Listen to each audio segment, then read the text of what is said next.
Welcome back to Podiatry Marketing. I'm your host, Jim McDannald, joined as always by my trusty co-host, Tyson Franklin. Tyson, how's it going today? I'm fantastic today, Big Jim, and if depending on when people are listening to this episode should be released on the 1st of January. So Happy New Year to everyone if you're listening to this now on the 1st or in one of the days leading into the new year. So we're recording this just before the new year because you and I have a life. And we're not going to turn up here on New Year's Day and record it and just put it straight out there.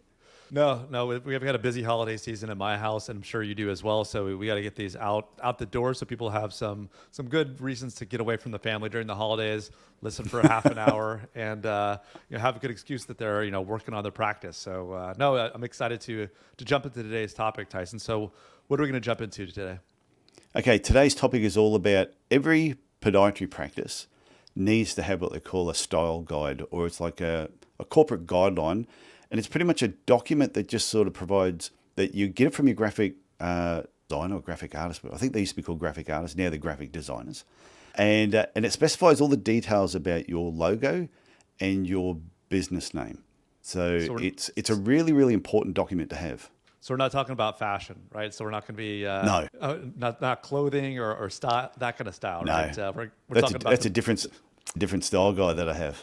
I mean, you look pretty good today. I mean, you got the button down. You're looking the collared shirt, so looking good. But on this topic, we'll be a little serious, I guess. The branding and the fonts and the logos. Where do you get started with something like that with the graphic designer?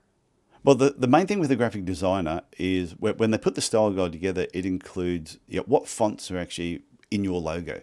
And a lot of people don't realize that when it's actually put together, there are particular fonts that you use. And whatever fonts you're using should be carried through with everything that you're doing, whether it's on your website, you're putting a brochure together, it should really blend and match with your logo.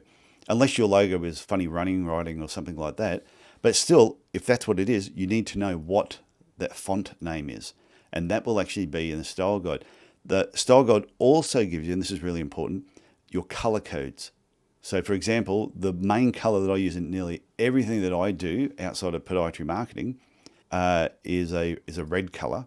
And if I just went to a printer or something and said, here's my red, and I show them an example of my red, the amount of variations it could be would be hundreds of them. So the color code is a specific number that when you put that in, so if I could be on Canva designing something, I have my color codes in Canva. So every time I'm doing a background, I can automatically say, use my style guide. So my color code, for example, is AC2B37. Now, I never remember that number. I don't know why. It sounds like a robot from Star Wars, but no, that's a really, really important thing, right? Is to get those color codes and that kind of brand consistency. Because if you're just trying to eyeball it, and I think, I don't know if anybody in the audience has ever tried to do that. As time goes on, you're going to lose a little bit of that brand consistency. So you want to make sure you're using the color codes every time you create a graphic for your practice, or like you talked about, talking to a printer, your website designer. You want that consistency of your brand, because if it's one shade or two shades off, it's going to look really, really bad. Well, it's if you're just looking at something that's being created, you might notice that it's slightly different color. But when you have multiple things done and they're all sitting there together, that's when you actually start to notice, there's a bit of inconsistency. Because especially a red, when we first picked the color, it was named Barcelona red. But if you then said to a printer Barcelona red, then all of a sudden there were these different variations of what they thought Barcelona red was. And if you add just the wrong color a little bit, that red turns into a pink. And that wasn't the color that I wanted. Or if they went the other way, all of a sudden it'd go to like a fire engine red, which is also not what I wanted. It was more of like a blood red. So when I used to try and describe it, it used to be really difficult.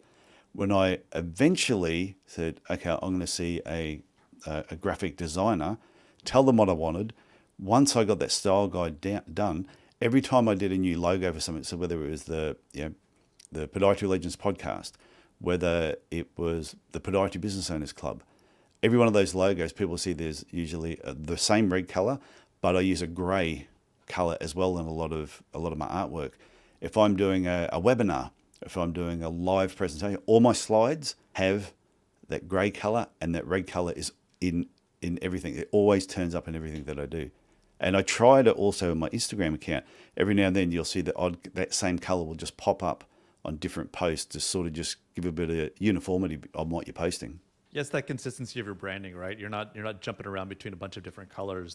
People know that the Podiatry Legends podcast and your Podiatry Spartans group, in any kind of thing you do online, it's going to be this red, white, and gray. So it makes people feel familiar, and they don't feel startled to be like, why is he doing something in orange, or why is he doing something in green? I do a similar thing with Podiatry Growth, right? It's kind of this darker blue color, and I'll have some black and some white and maybe some grays thrown in there, but I'm not going to orange. I'm not going to fluorescent green with it. It's going to be this consistency in the coloring, and then that just leads to consistency in the thoughts of the people that are looking at your brand and your different types of, whether it be your website or other places.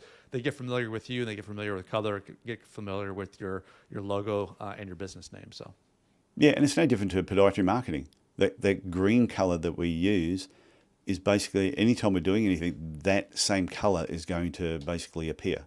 It sure is. So the other reason why you would use a graphic designer is looking at your logo in a different perspective. So sometimes you'll have your logo done horizontally, lengthways, or you might have your logo stacked. So whenever I had a logo done, the graphic designer will give me, this is what your logo looks like horizontal, this is what it looks like when it's stacked together. But also, because social media is so important, you want your logo to fit in a square and also fit into a circle. So I've seen some logos where they're very horizontal. So when they put that into a square box or a round circle, I can tell they don't have a graphic designer helping them out, because it's just their horizontal logo stuck in a square or a round thing, and it's really hard to read. It's never been designed in a vertical sort of format as well, which then fits well in a square and also in a circle. Yeah, I think that's a great point. It's you kind of have to have that balance between it looks good as a square and it also looks good as something a little bit longer, whether it be text or an image of something. I think a good example is there in your background, your Podiatry Legends podcast. It's going to look good as your icon on Instagram. It's going to look good on LinkedIn. It's going to look good in other places where you're confined by the constraints of these different websites. And there are some opportunities to have something longer, whether it be like the cover image of your YouTube or the cover image of your LinkedIn. But then there's other times when you really need to have something smaller but still recognizable. And working with a graphic designer can be a great way of making that happen. Yeah, and that's the other part. You've got to look, what does your logo look like when it's large?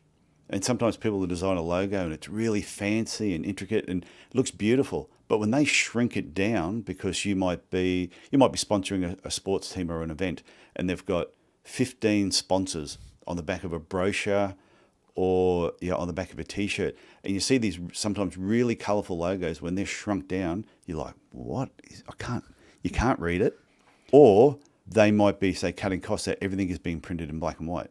So what does your logo look like, taking it from the color to then making it black and white? So no difference to the Podiatry Legends podcast logo. I have versions of it in white and gray, the gray color that is my gray, but I also have black and white versions and white and black versions, depending on where I was potentially going to be using it over time. This is where a graphic artist should be packaging this all together for you in this particular style guide.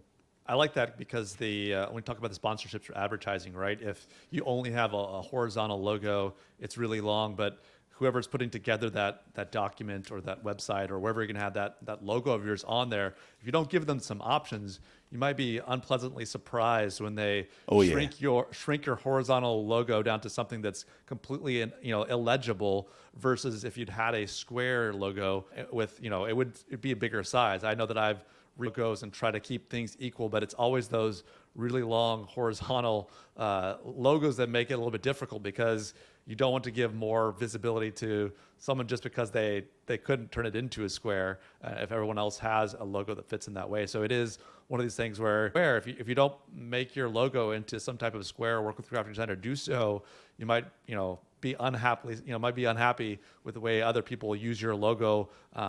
If you don't get kind of final say or an opportunity to kind of revise some of the documentation or revise some of the print advertising or sponsorships that you're being involved with. Yeah, well, I've seen some logos where they've got multiple colors, like 5 different colors. Looks fantastic in color, and they weren't podiatry clinics; it was a different business. But when it was shrunk down, the 5 different colors were then all of a sudden, and it was in black and white, and the logo looked awful. It looked like a peacock instead of what it was actually supposed to be. But it's also important too, like yourself, you do websites for people. So if you're getting your website done by someone who is a professional, if you can hand them a style guide and say, here is my style guide, give it to them in an electronic version, they are going to be very happy with you, because straight away, you know what their color codes are, you know what fonts they're using. So you can use that to actually design a more professional looking website than going, okay, so what's your business name? Oh, you don't have a logo. Okay. And then just trying to make something up. And then it looks completely different to everything else that they've got actually in their clinic. And you're nodding your head. So this has happened to you, hasn't it? No, I mean, like, if someone has a horrible logo, or it's 20 years old, and they're like, oh yeah, just do my website, and they have a bad logo, or they don't have fonts, they don't have a color scheme that is, really kind of portrays professionalism or helps build trust online.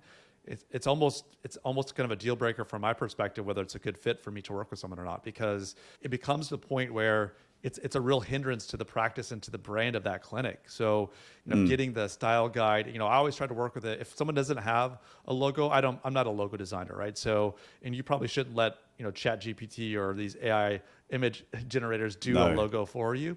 You should talk to, I know that I work with professional graphic designers to make that square and horizontal logo, because you're going to need it for, and the, the fonts and all those kind of things. When those things are in place, it makes building a website or an online presence just much, much easier.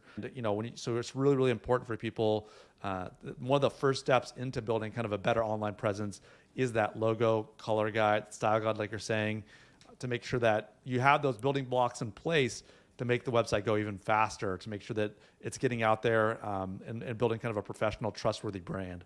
Yeah, and I've seen people where, my graphic designer, she's probably done about 14 different podiatrists that I know that I've referred to her, and I get a very nice Christmas card each year. I should be on commission, which would be even better, but I'm not. and like every time she gets someone, she goes, yeah, thank you for sending them. Well, when I look at what they had, they needed help. They really need to put something together, because sometimes someone might have designed something on Canva themselves, and when they've designed it, and then every time they go to give it to someone, they're doing a copy of a copy, and then the quality, it starts getting pixelated when it's too big. So I know it's so important. And the other part, the graphic designer will give it to you, will give you a logo and everything in different formats. So a printer, for example, might say, oh, can you give us an EPS copy of your logo? You're sitting there going, what's an EPS copy?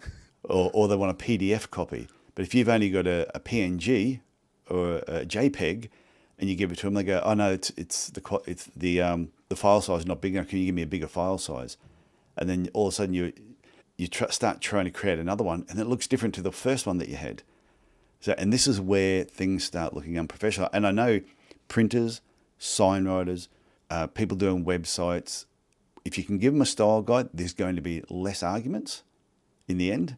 You're going to be happier, they're going to be happier, and there'll be less errors as you're going through the process. And in the end, having a style guide makes everything else cheaper when you're actually putting it together. Coming back to that file format thing, like you said, they're going to give you a folder with 5 or 6 different things or different sizes, but those file format and the kind of the format of the whether it be a PNG or an SVG, kind of getting a little bit more technical, some image files, they don't scale well. They don't, you can't go from a small little thing to a huge thing. Like I said, it gets pixelated, it gets weird looking. But if you have things like an SVG file and other files, that they have this kind of unlimited ability to kind of scale or go up and down in size.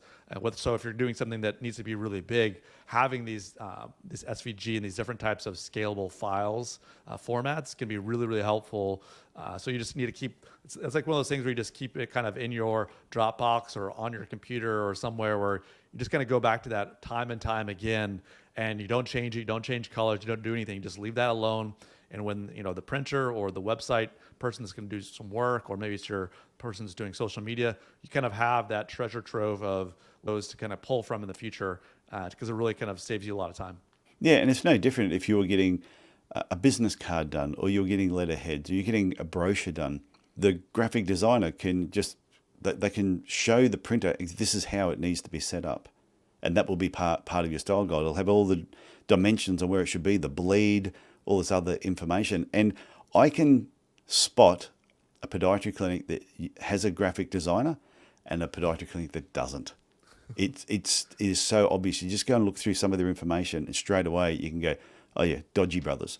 And the thing is, if I can pick that, then I think sometimes when patients are looking at your information, whether it's online or offline, could be a brochure, sometimes they don't know why they don't particularly like you. And it could be there's something about your marketing with your fonts and your colors that just doesn't make them feel comfortable.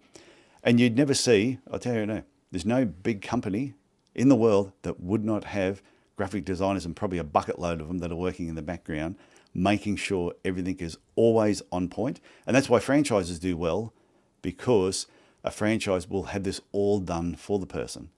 And every time they want something done, there is a style guide that gets handed over, and there is no messing around with that particular style guide. Yeah, the consistency is hugely important to build trust long term. So. Yeah, and just a couple other things. One, it's always important to note who owns the artwork. So my graphic designer, when they give it to me, I sign something that says it's mine, and they sign it to say it's mine. If you go to a printer, for example, and get a business card printed, or they do a brochure for you, most people don't realize you do not own the artwork. You paid to have it done, but you don't own it. And a lot of people think they do own the artwork. So if you're working with a printer to do something, just remember, ask them to sign over the art, get them to sign something to make sure that you have ownership of that artwork. Because if you then take that artwork and give it to a different printer and get them to reproduce it, they can actually sue you. Now, not that people would do that. I don't think people would do that, but it depends where your company is now, or where your business is now, to what it becomes. And if a printer did all this work for you, and then you decide to go to a different printer, and they did $20,000 worth of work for you over the next couple of years, and they're looking and going, that was all the artwork that we designed for them, then there could be repercussions, especially in America. Yeah, a lot of lawyers. Or New South Wales. A lot of lawyers. Yeah, I think I read somewhere once that New South Wales was the most litigious state in the world. Really? Yeah, even more than US. I'm not sure where I read that, but that was many years ago. Maybe it's changed. And the other final point I want to make is you get what you pay for. So there's a huge difference between a professional graphic designer and someone on Fiverr. So if anyone here is using Fiverr at the moment, you will get what you pay for. And I remember going back so many years ago when I was designing a logo for something, and I had someone on Fiverr do it for me. And after they did it, I said, so can you give it to me in this format? Oh yeah, there'll be an extra. Oh, okay. Can I get this? That'll be an extra. Can you give me, that'll be an extra. So by the time they were telling me what all the extras were, it was actually starting to add up. And I went, you know what? Stick it in your bum. I'm going to find and that's how I found my graphic designer in the first place. No, I think that's a great point. I think what happens sometimes when you're working, you see the Fiverr, it's like, oh, it's $50 or it's $75. And like you said, it's going to be these kind of add-ons that are just going to kind of make, you're kind of going to someone for graphic design for their professionalism, their expertise, and also to save you a significant amount of time because, you're a podiatrist, right? You don't, obviously you have some business skills and those things, but it's not something where, you went to art school and you know how to design these things. So if you're going to have to be on top of somebody, vision. I mean, visions are part of the process of developing a logo just to make sure you're creating a brand that you like. But if you're getting, extra charge, it's taking a lot more time. How do you source on some of these Fiverr platforms? These kind of freelancer platforms can be quite difficult. So, you're better off developing kind of a long-term relationship with a graphic designer who knows your brand, who knows your clinic, and then it could kind of help you evolve your brand over time as opposed to just these kind of one-off people that are more like a gun for hire who will kind of do everything in their scope. But if it goes out of scope or a couple more steps, they're not going to be willing to help you out until you start paying up. So it is, in my mind as well, it is worth working and developing a solid working relationship with a professional graphic designer. Yeah, well, when I worked with my graphic designer, we had the first meeting, sort of gave them an idea of what I wanted. They then sent me some information and said, think about fonts and some things to think about. Then they said, go and look at some logos inside and outside of podiatry. What do you like about them and what don't you like? So I compiled all this information, gave it to them. Then they came back to me with like an outline of some ideas to look at. And I looked through all those. I like that, don't like that, don't like that. Went through them all, gave it back. So it was a process. We went back 3 or 4 times before I finally ticked and said, yes, that's what I like. But the longer I've worked with her, the easier it's become because she now knows me. We've been working together, be over 10 years. So now when I want something done, I can just send her an email. Hey, I want to get this done. And I give her a few ideas. It comes back to something so fast. And it ends up not being that expensive once they know who you are, what you like, what you don't like, and what it is you're trying to do with this new sort of graphic information, or how you're going to actually use it. Yeah, developing that long-term relationship and that rapport between you two that just takes a little bit of time to develop. It's going to be a little bit more expensive than these kind of one-off Fiverr graphic designers, but in the long term, it's well worth it. Like you said, just kind of developing that relationship over time can really provide benefits beyond, the money you're paying. Yeah, and it's funny. Yeah, podiatrists want a patient to pay $500, $600, $700 for a pair of orthotics, but then they complain that, I don't want to pay anyone more than $50 to do a logo for me. You're going, seriously? You like I said, you get what you pay for. No different to a patient going down to a chemist shop and buying a pair of arch supports off the shelf. If you heard all your patients are doing that, you'd be going, no, you should see a professional. And it's no different to having a website done. You can do it yourself. You can have your 14-year-old son do it for you. And like I always warn people, even ugly babies look good to their parents. So if you're designing everything yourself, or you've got your son designing it for you, and you go, oh, it looks so good, it may not look as good to everybody else. So just be really, really aware of that. That's a good point. I think getting a second opinion and talking to a professional is the way to go when it comes to graphic design. Yeah, and family and friends will always tell you baby looks good, no matter how hideous it looks. Fortunately, what was that? No, I said family members always the first to like and give you a lot of compliments no matter what you're doing in life. So sometimes you need some a sobering truth about how things are going and what things actually look like, and getting that, working with a professional will give you that. Yeah, except my mum. My mum's brutally honest. Both good and bad, I guess. Just brutally honest. And somebody's like, oh, geez, Mum, sometimes I wish you'd just lie and make me feel better. Why would I do that? Okay, don't know. But sometimes it's, like I said, you need to have people externally looking at some of the things that you're doing. So just to remind everyone, you get what you pay for. If you're providing a professional service to your patients, then use professional services to get stuff done. That's the bottom line of it all. So I think we've just about covered this. All right, Tyson. Well, that's been a great deep dive into style guides. I'm a little disappointed it's not about fashion and what's going on in Paris and Milan and all those fashion capitals in the world. But I think the podiatrists who listened today definitely got a lot of quality information about why, considering a graphic designer to, really kind of overhaul the brand of their clinic can be really beneficial. So thanks for that today. Yeah, and anyone listening to this, like I said, I hope you had a fantastic New Year's Eve. You've got a great couple of days off still before you go back to work, and put this down as a priority to get done in 2024 is work on your style guide or your corporate guideline, and just take that action step. So I will talk to you again next week, Jim. Sounds great, Tyson. Okay, bye.